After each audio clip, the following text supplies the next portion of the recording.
შუადღე მშვიდობის ძვირფასო რადიო მსმენელებო, მოგესალმებით რადიო ზეტის სადგურის კიდევ ერთი ახალი გადაცემიდან. მე ანანუ მახარაძე, დღევანდელი გადაცემის კორესპონდენტი, გესურვებთ ყველას წარმატებულ და ნაყოფიერ დღეს.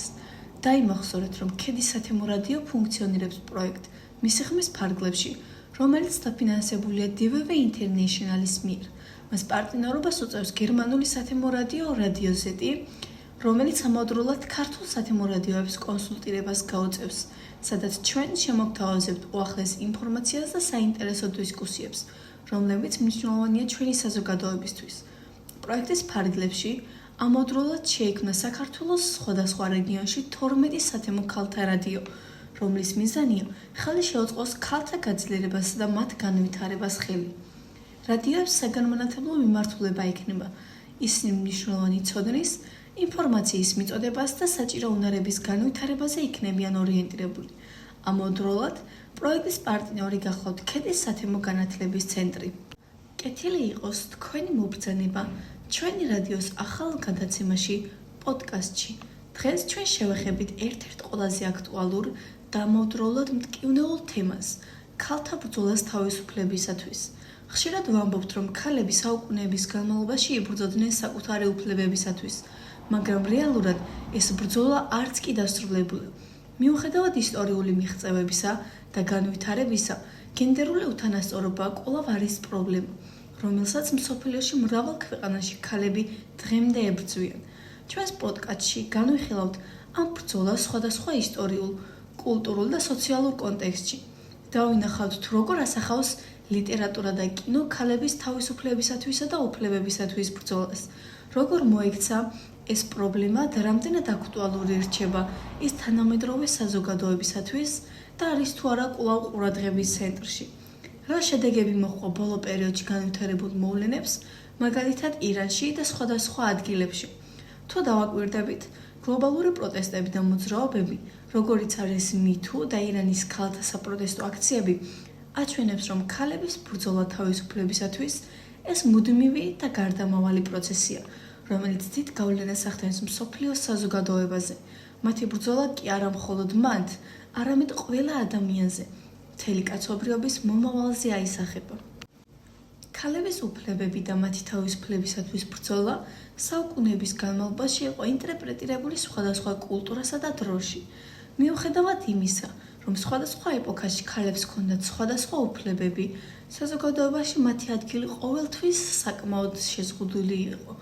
მაგალითად, ანტიკური საბერძნეთი და რომი პატრიარქულ კულტურებში ცხოვრობდნენ, სადაც ქალების უმეტესობას არ ჰქონდა პოლიტიკურ და სოციალური უფლებები. ქალები ხშირად იყვნენ მხოლოდ სახლის დიასახლისები და მათი როლი საზოგადოებაში იყო მხოლოდ ოჯახის მხარდაჭერა და ოჯახში შვილის აღზრდა. მათი ადგილი საზოგადოებაში იყო მკაცრად განსაზღვრული და მათი დამოუკიდებლობისათვის ბრძოლის მოთხოვნა ისტორიული მითოსების, ტრადიციებისა და რელიგიის მიერ იყო ნებადართული. მარიამ ვულსტონკრაფტი, ერთ-ერთი პირველი ავტორი, რომელმაც ქალთა უფლებების საკითხი წამოაყენა, თავის ცნობილ წიგნში „ქალის უფლებები“ განაცხადა, რომ ქალებს უნდა ჰქონდეთ სრული უფლება და თავისუფლება განათლების, შრომის და თანასწორობის მიმართულებით. ეს ყველაფერი კი 1792 წელს მოხდა. მისი ნაშრომი დღემდე რჩება ერთ-ერთ საყურადღებო საწყისად თანამედროვე ფემინიზმის იდეების განვითარებაში. ვულსტონკრაფტის აქტიურობა გენდერული თანასწორობის საკითხებში დიდი გავლენა იქონია შემდეგ თაობებზე და დაედო საფუძველი ქალთა უფლებების პოლიტიკური მოძრაობის დაწყებას მე-19 და მე-20 საუკუნეებში. ქალთა აქტივიზმი და სუფრაჟიზმი 19 საუკუნეში ქალების პოლიტიკური და სოციალური უფლებებისათვის ბრძოლა განახორციელეს სუფრაჟისტებმა, რომლებიც მოითხოვდნენ არჩევნებში მონაწილეობის უფლებას. ეს მოძრაობა, რომელიც განსაკუთრებით გამორჩეული იყო გრეტა შარლოტა პარკის და ემილი პანქრასტის მოღვაწეობით, დიდწილად დასრულდა ქალების უფლებების გაზრდით, განსაკუთრებით დასავლეთ ქვეყნებში, თუმცა ეს არ იყო ოკეანის მეორე მხარეს მიღებული გადაწყვეტილება. ასევე, მნიშვნელოვანი მოძრაობები გაჩნდა ქალების შრომით უფლებებთან დაკავშირებით. ფაბრიკებში ქალთა უმუშევრობის წინააღმდეგ ბრძოლა ბრიტანეთში პოლონეთში, ამერიკაში, ბელგიაში და სხვადასხვა ქვეყნებში 20-იან წლებში წარმოადგენდა ძირითად ფაქტორების ერთობლიობას, რომლებმაც ქალების პოლიტიკურ და სოციალურ უფლებების განვითარებას მიაღწიეს. ლიტერატურა და კინოში ქალების ბრძოლა თავისუფლებისათვის უკვე მალევე იწყება. თუ გადავინაცვლებთ ლიტერატურასა და კინოში, იქაც მრავლად გვხვდება ქალთა ბრძოლები თავისუფლებისათვის, რომელიც ხშირად ასახავს სხვადასხვა სოციალურ და კულტურულ გამოწვევებს. ბელა ჰუკის ქალი, რომელიც შეიცვალა 1913 წლის, კინოინდუსტრიის ერთ-ერთი პირველი ცდა იყო და მან გადმოსცა თუ რა გავლენა ჰქონდა ქალების უფლებების გამყარებას საზოგადოებაში. ფილმში ასახული არის ქალი, რომელიც ცდილობს შეჩერდეს საკუთარი ოჯახური კონფლიქტების ფონზე და არ შეუძლია თავისი კარიერული თუ სხვა სოციალური უფლებების გაფართოვება. ნარატივში მკაფიოდ ჩანს, როგორ იქმნება ქალი, რომელიც მზად არის ბარიერებიც კი გადალახოს. ჯეინ ეარი, შარლოტა ბრონტეს ცნობილი რომანი, ერთ-ერთი ყველაზე გავლენიანი ნაწარმოებია ქალების უფლებებისა და დამოუკიდებლობის შესახებ. მთავარი გმირი ჯეინი არ მხოლოდ საკუთარ თავს ამტკიცებს, არამედ კრიტიკულად უყურებს როგორც ოჯახური, ასევე საზოგადოებრივი სტრუქტურის სისტემას. მისი ბრძოლა თავისუფლებისთვის ერთ-ერთ გამორჩეულ შემთხვევას წარმოადგენს, რადგან იმ დროისათვის რთული იყო საკუთარი თავისუფლებისა და ქალთა უფლებებისათვის ბრძოლა და ქალებს არც კი შეეძლოთ, რადგან იმდენად საშიში ეპოქა იყო, რომ მათაც კი ეშინოდათ. ჯეინი, ქალი, საკუთარი უფლებების დასაცავად საჭიროების შემთხვევაში მზად არის წამოიწყოს სრული რევოლუცია, რაც სხვა ქალბატონებს და იმდროინდელ თანამედროვეებს აძლევს ყველაზე ძლიერ მაგალითს, თუ როგორ უნდა იბრძოლონ დამოუკიდებლობისათვის და თავისუფლებისათვის. ისევ ქალები, ისევ ბრძოლა 1975 წლის ფილმი, რომელიც უაღრესად კრიტიკულად განიხილავს ქალის სოციოპოლიტიკურ როლს საზოგადოებაში. ფილმში ჩანს, როგორ ქალები უწევთ ბრძოლა არა მხოლოდ მოძალადი ქმრებთან და ოჯახთან, არამედ თავად სისტემის წინააღმდეგაც, რომელიც საზოგადოებას აერთიანებს და აკავშირებს. სამწუხარო რეალობა ის არის, რომ ქალთა უფლებები და თავისუფლება დღესდღეობით კი ირღვევა და ის აქტუალურ თემას წარმოადგენს. ასეთი მაგალითი 2022 წელს გარდაცვალებული მაჰსა ამინის შემთხვევა გახლავთ. მსოფლიო ჰიჯაბის არასწორად ტარებისთვის მაჰსა ამინის მოკვლას აპროტესტებს. 22 წლის ირანელი ქალის მაჰსა ამინის გარდაცვალებას ქვეყანაში შემდეგ კი მსოფლიოში საპროტესტო აქციები მოჰყვა. მაჰსა ამინი, ეგრეთ წოდებული მორალის პოლიციამ, ჰიჯაბის ტარების წესის დარღვევისთვის 13 სექტემბერს დააპატიმრა. თვითმხილველთა თქმით, პოლიციის მანქანას ჩასმის შემდეგ მას ფიზიკურად გაუსწორდნენ, მოგვიანებით კი ქალი საავადმყოფოში გარდაიცვალა. უკვე ერთ კვირაზე მეტი არაც ირანში საპროტესტო აქციები დაიწყო და ის კვლავ გრძელდება. თეირანის უნივერსიტეტში დააკავეს სტუდენტი ქალი, რომელიც ნაწილობრივ გაშიშულდა. ირანში თეირანის უნივერსიტეტის სტუდენტი ქალი დააკავეს მას შემდეგ, რაც ის ნაწილობრივ გაშიშულდა უნივერსიტეტის კამპუსში. ამის შესახებ პირველებმა განაცხადეს ირანულმა ტელეგრამის არხებმა და უფლებადამცველებმა. მათი ინფორმაციით, უშიშროების სამსახურის თანამშრომლები სტუდენტს ფიზიკურად გაუსწორდნენ ჰიჯაბის არასწორად ტარების გამო. სოციალური ქსელები ასევე წერენ, რომ უშიშროების ძალებმა და პროსამთავრო ახალგაზრდული ორგანიზაცია ბასიჯის წარმომადგენლებმა დაკავებულს ტანსაცმელი შემოახიეს, თუმცა ზოგიერთი თვითმხილველი ამტკიცებს, რომ სტუდენტმა ტანსაცმელი თავად გაიხადა. სტუდენტის პროტესტი მოჰყვა ირანში. უფლებადამცველი ორგანიზაცია ამნესტი ირანი მოითხოვს ირანის ხელისუფლებამ დაუყოვნებლივ და უპირობოდ გაათავისუფლოს უნივერსიტეტის სტუდენტი, რომელიც 2 ნოემბერს ძალადობრივად დააკავეს. ამნესტი ირანი ტვიტერზე ავრცელებს ვიდეოს, სადაც ჩანს ახალგაზრდა ქალი, რომელიც უნივერსიტეტის ტერიტორიაზე ნაწილობრივ გაშიშულდა. გავრცელებული ინფორმაციით მან ეს პროტესტის ნიშნად გააკეთა, რადგან იქამდე ირანის მორალის პოლიცია ჰიჯაბის არასწორად ტარების გამო ფიზიკურად გაუსწორდა. 2 წელზე მეტი გავიდა 22 წლის მაჰსა ამინის სიკვდილიდან. როგორც წაღან ვახსენეთ, ირანის მორალის პოლიციამ ის დააკავა ჰიჯაბის ტარების წესის დარღვევის გამო, რაც ძალიან სამწუხაროა. გავრცელებული ცნობებით, ამინი პოლიციამ დაკავებისას სასტიკად სცემა. მისმა სიკვდილმა კი მასშტაბური აქციები გამოიწვია მთელი ქვეყნის მასშტაბით. ირანელები აპროტესტებდნენ საპოლიციო სისასტიკეს და ქალების უფლებების დარღვევას. ასევე ვრცელდება ინფორმაცია, რომ სტუდენტი პოლიციაში წაიყვანეს და მასთან შეწყდა კონტაქტი. ამასთან უნივერსიტეტის წარმომადგენელმა თქვა, რომ დაკავებული ფსიქიკურად დაავადებულია და ის კლინიკაში გაგზავნეს. სტუდენტის ვინაობას არ იტყობინებიან. გაეროს სპეციალურმა მომხსენებელმა ირანში ადამიანის უფლებათა საკითხებზე განაცხადა, რომ იგი ყურადღებით აკვირდება თეირანში მომხდარ ამბებს. უფლებმა დამცველმა ორგანიზაციამ Amnesty International-მა დაკავებულს დაუყოვნებლივ გათავისუფლება და ადვოკატთან ოჯახთან ხელმისაწვდომობის გარანტია მოითხოვა. აპრილში ირანის ისლამური რევოლუციის გუშაგთა კორპუსმა გამოაცხადა ქვეყანაში ახალი სამართალდამცავი სააგენტოს შექმნის შესახებ, რომელიც ქალებისთვის ითვალისწინებს მკაცრი ჩაცმულობის კოდექსის დაცვას.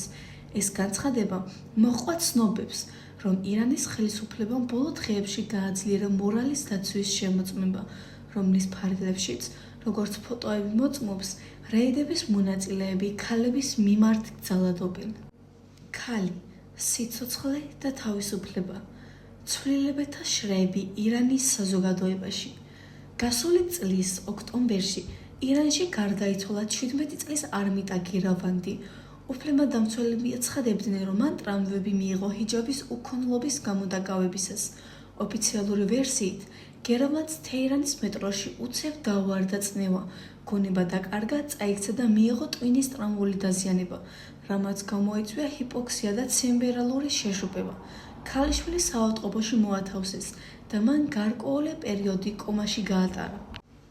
ირანში საპროტესტო გამოსვლებიდან ეს მოძრაობა მოინათლა და სახელწოდებული იქნა როგორც ქალის სიცოცხლე თავისუფლება.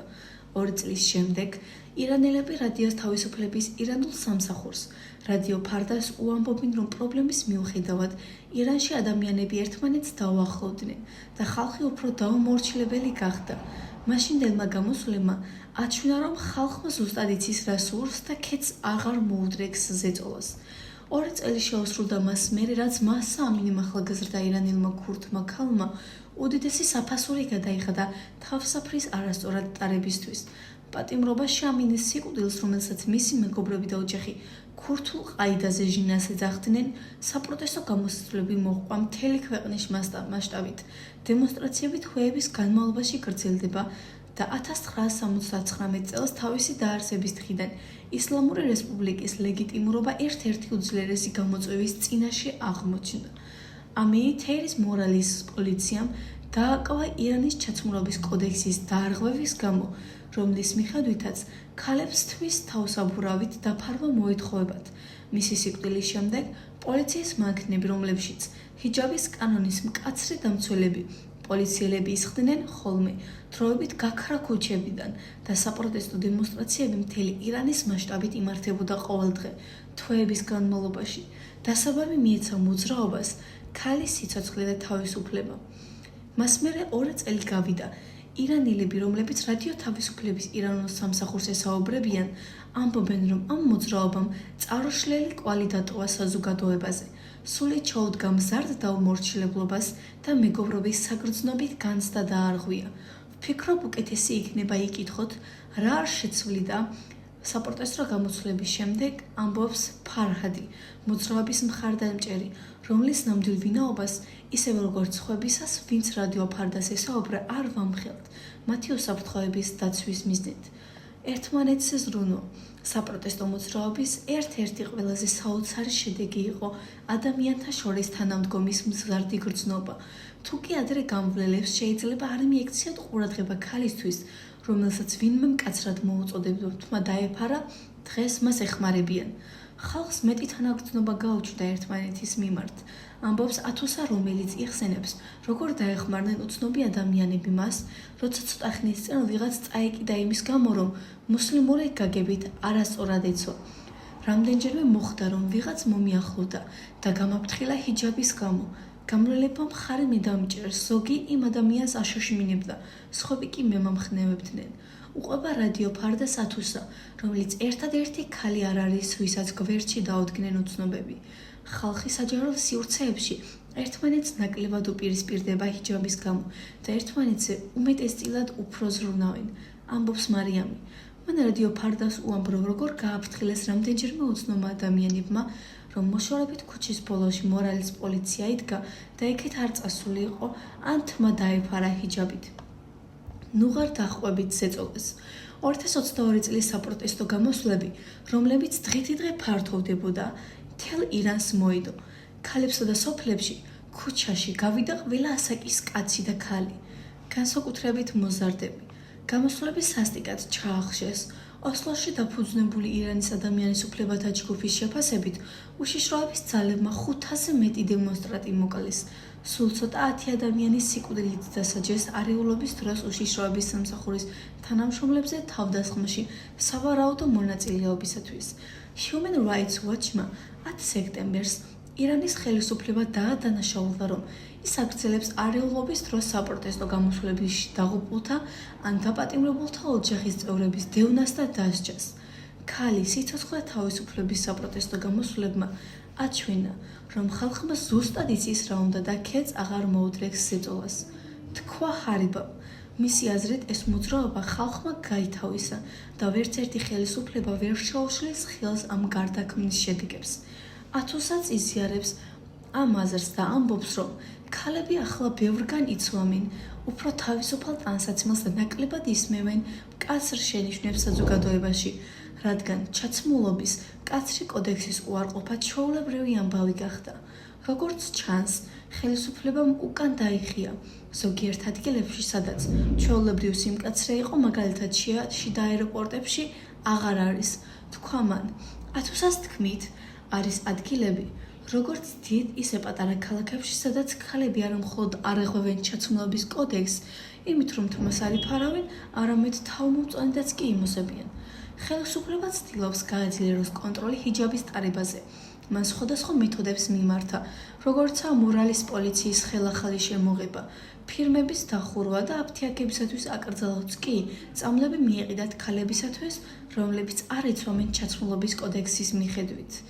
ისინი წაახალისებდნენ კიდეც კონსერვატიულად განწყობილ სამოქალაქო პირებს, სიტყვარად გაეფრთხილებინათ ქალები, რომლებსაც უთავსაბუროდ დაინახავდნენ, რამაც ძალადობის შემთხვევებიც კი გამოიწვია სამწუხაროდ.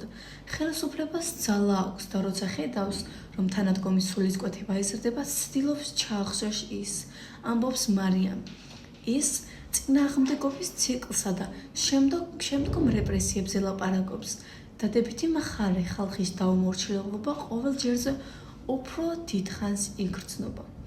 რადიო ფარდას თანამოსაუბრეთა ამბობით ხელისუფლების მზარდ ზეწოლასთან დაპირისპირება არ მცირდება, მაგრამ ბევრი ირანელი ქალი კვლავ განიცდის უიმედობას და შფოთვას. დიდია სოციალური შფოთვა, რომელსაც იწვევს ხვალინდელი დღის გამო გაურკვევლობა, ამბობს ათუსა. მე ამას ყველგან ვხედავ ჩემს გარშემო. ეს არის შფოთვა, რომელიც გამოწვეულია სოციალური და ეკონომიკური პრობლემებით. მისი თქმით, შესამჩნევია ნარკოტიკებისა და ალკოჰოლის მოხმარების ზრდა ბოლო 2 წლის განმავლობაში.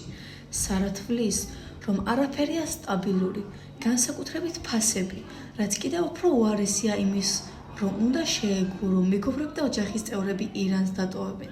სარავამ წარიდი ხუმრა, რომ შეკითხოთ, რომელ ანტიდეპრესანტს იღებ მისალმების ჩვეულებრივი ნაწილი გახდა. მაგრამ პრობლემების მიუხედავად, ხალხი კვლავაც არ ეპოვება ხელისუფლებას, ამბობს მეჰრანი.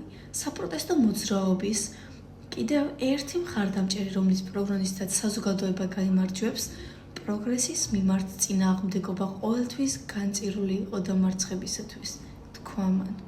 ირანში სიკვდილით დასჯის შემთხვევების მკვეთრი მატების ფონზე იზრდება სიკვდილმისჯილ ქალთა რიცხვი. რა აქვს საერთო ჰუმანიტარული დახმარების მუშაკს, მშრომელთა უფლებადამცველს, პოლიტიკური კამპანიის მონაწილეს და დემონსტრანტს. 4-ვე ქალია, რომლებსაც ბოლო თვეებში ბრალად დასდეს სახელმწიფოს წინააღმდეგ შეიარაღებული აჯანყება და მათ სიკვდილით სჯიდნენ. ორ მათგანს ჰუმანიტარული დახმარების მუშაკს ფახშან აზიზის და მშრომელთა უფლებების დამცველს შარიფ მოჰმადის უკვე მიუსაჯეს სიკვდილი. პოლიტიკური აქტივისტი ვარიშე მორადი და მომიტინგე სამნიმ ღოლამი სიმიარის არჩევლს ელოდებიან. სიმიარის გარდა ყველა ქალს ბრალად ედება ოპოზიციური ქურთული დაჯგუფების წევრობა ირანის ფარგლებს გარეთ. აზიზი და მორადი წარმოადგენდნენ ირანის ქურთულ უმცირესობას, რომელსაც ირანის ხელისუფლება დიდი ხანია ავიწროებს. სიკვდილმისჩილ და სიკვდილით დასჯილ ქალთა რიცხვი გაიზარდა 2022 წლის მანამდე არნახული ანტისამთავრო საპროტესტო გამოსვლების შემდეგ, რომლებიც მოჰყვა ირანელი ქურთი ქალის მაჰსა ამინის სიკვდილის პატიმრობაში.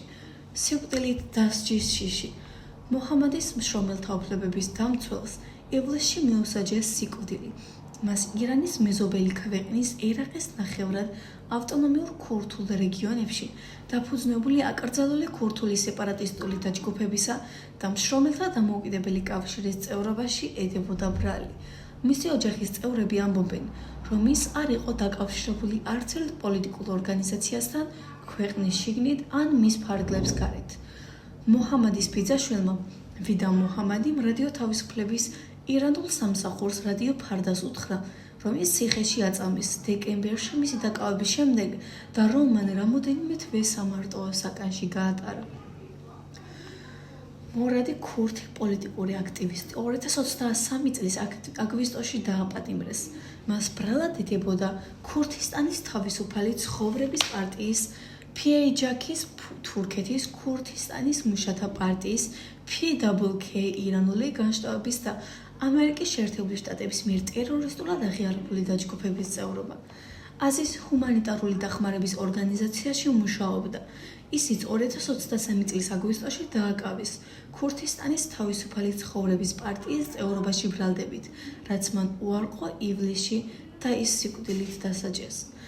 აზისი იმყოფებოდა ირანის ერაყის ქურთისტანში, ისევ როგორც სირიის ჩრდილო-აღმოსავლეთში, სადაც ამ ქვეყნის ქურთული უმცირესობა ცხოვრობს და ეხმარებოდა სამოქალაქო ომისა და ექსტრემალური დაჯგუფება ისლამური სახელმწიფოს წინააღმდეგ ბრძოლის გამო იძულებით გადაადგილებულ ადამიანებს.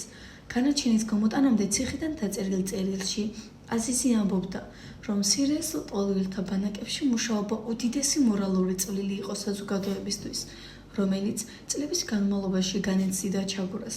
მანაც უარყო ოპოზიციური დაჯგუფების წევრობა და დაწერა, ესე იგი ყველა ქურთისტანის მუშათა პარტიის წევრია, ვინც სირიის ქურთული უმრავლესობის რეგიონშია. ვარიშე მორადი, ქურთი პოლიტიკური აქტივისტი, მისი ნათესავების თქმით, შეიძლება ვთქვათ, რომ ქალთა უფლებებისათვის ბრძოლა ნამდვილად არასდროს მთავრდება, მიუხედავად იმ ნაბიჯების, რომლებიც ისტორიამ მიაღწია. ქალების უფლებების აღიარება, განათლების მიღება, შრომის და სოციალურ უსაფრთხოებასთან დაკავშირებული ცვლილებები ყოველთვის არსებობს გამოწვევები, ხოლო დღევანდელი დღე გვაჩვენებს, რომ როცა ქალები ერთიანდებიან და ნამუშევარი ხდება, მათი ხმა საკმარისია შეცვალოს როგორც კულტურა, ისე პოლიტიკა. ჩვენი გადაცემა და პოდკასტი დღეს დასასრულს მიუახლოვდა. მადლობას გეხდით, რომ ხართ ჩვენი მსმენელი. ახლა კი თქვენი განწყობისათვის და ცოდნის ამაღლებისათვის შემოგთავაზებთ პიესას, რომელიც უშუალოდ ქალთა უფლებებს და გენდერის თემაზე არის შექმნილი.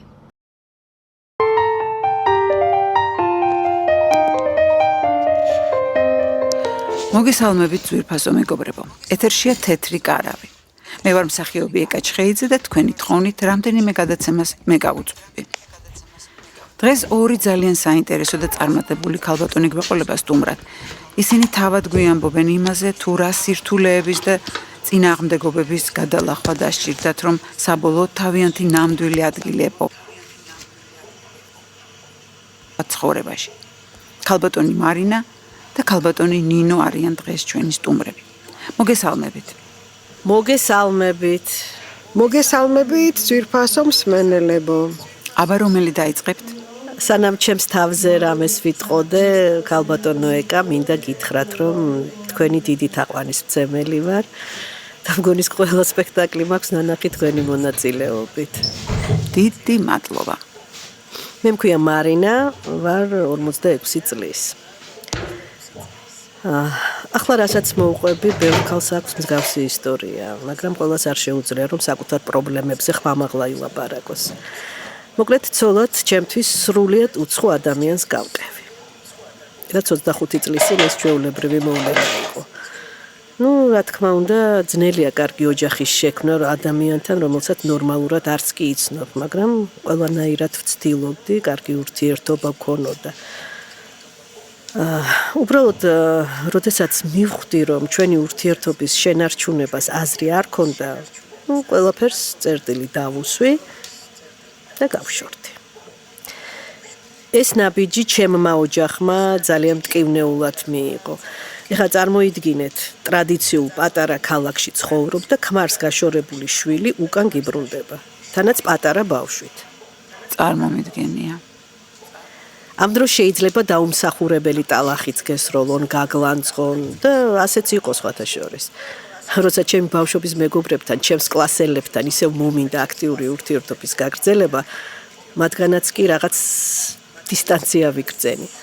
მე კი ჩემი ყურით გავიგონე ერთ-ერთის დედისგან, მაგასთან ერთად თუ ივლი ქუჩაში, რასაც მაგაზე ამბობს ხალხი, შენზეც იგივე სიტყვიან.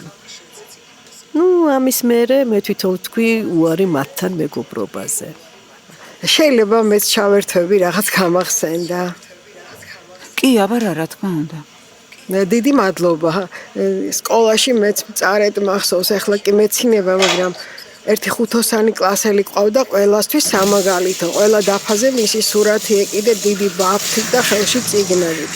ისე ცოტა კი მშურთა, მაგრამ მეგობრობდი, ძალიან მეგობრობდი და ძალიან მიყვარდა და დღესაც მეუნება ჩემთან მეგობრობა თუ გინდა 4-ოსანი მაინც უნდა იყო და 60-თან მოკლედ ვეღარ მიმეგობრებო.